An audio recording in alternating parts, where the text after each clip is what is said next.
जे मर जेबा चाना गे जान गे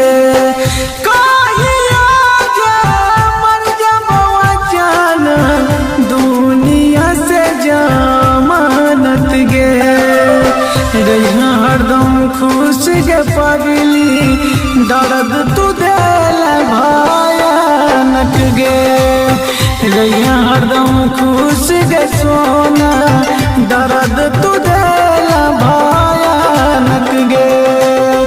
कहियो जे मोते तवा चाना गे जान गे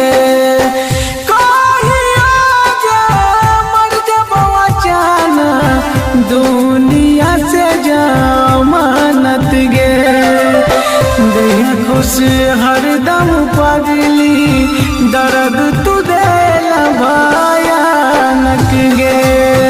रहिया हरदम खुश गे सोना दर्द तू देल भयानक गे।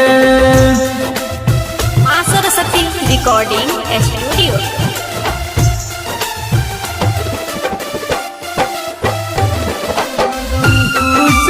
सोना दर्द तू देल भयानक गे जान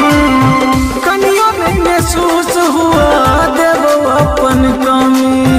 तोरा से ज्यादा नहीं तो तरफ लगबै हमी गे जान बात तू मान कनियो में महसूस हुआ देव अपन कमी ज्यादा नहीं तो काना लगबै हमी गे जान बात मान सब कुछ जिनके केला पलाना हो गे जान सब कुछ केला तू पलाना दुनिया से जमानत गे रहिया हरदम खुश गे पगली देला दर्द भयानक गे रहिया हरदम खुश गे सोना देला तू दर्द भयानक गे। मां सरस्वती रिकॉर्डिंग स्टूडियो।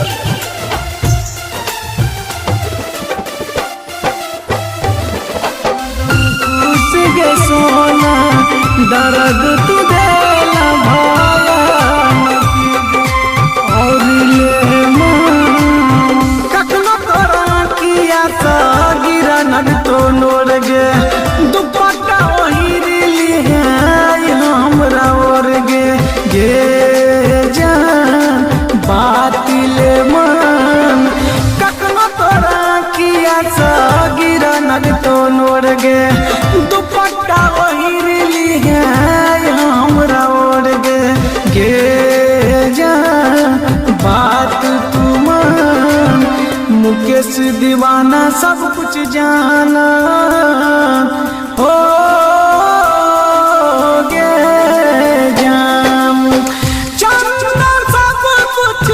तोरा जो जाना दुनिया से अमानत गे रहिया हरदम खुश गे पगली देल दर्द भयानक गे रहिया हरदम खुश गे सोना देला तू दर्द